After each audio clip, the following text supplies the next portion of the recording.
vient de terminer son relais. Christophe Bouchu est au volant et vous convie à bord de la Mercedes pour un tour commenté par Yannick Dalmas.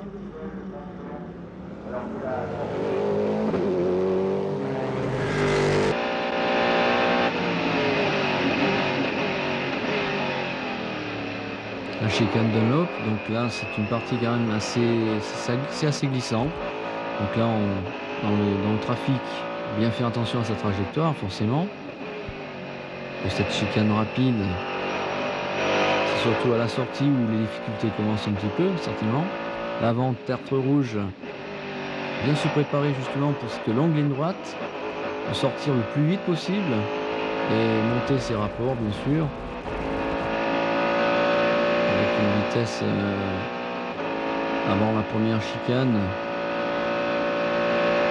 330 ou 140 km/h, ça dépend des voitures, et là un freinage très très fort, et lorsque, comme on le voit, Christophe Bouchu dépasse une voiture au freinage, ça l'ennuie un tout petit peu sur sa trajectoire, et là on voit qu'il se prépare très bien pour prendre cette chicane et pour de nouveau aborder la ligne droite des lumières, avec encore un dépassement certainement avant ce freinage qui est très très fort. Vous avez vu là certainement avec sa main, il a dû peut-être se resserrer la ceinture. Alors il n'a pas été gêné, donc il va accélérer le plus tôt possible justement pour bénéficier de cette ligne droite pour dépasser la voiture avant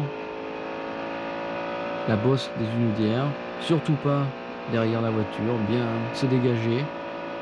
Et là je crois que c'est le freinage le plus difficile du circuit, donc voilà, un petit peu bosselé jusqu'en deuxième.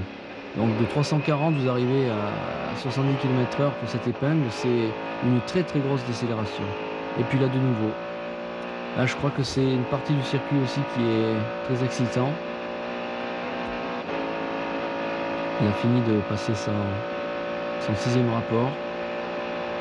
Il va arriver à 340 km/h pour une très gros freinage pour Indianapolis.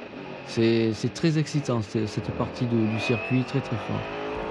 Je crois qu'il arrive derrière une Toyota. Donc partie aussi très vicieuse à cet endroit-là, avec très peu d'adhérence, très glissant. Donc c'est facile de se faire piéger. Nous arrivons à la courbe Porsche, et là je pense que on voit vraiment la qualité de notre voiture à partir d'ici.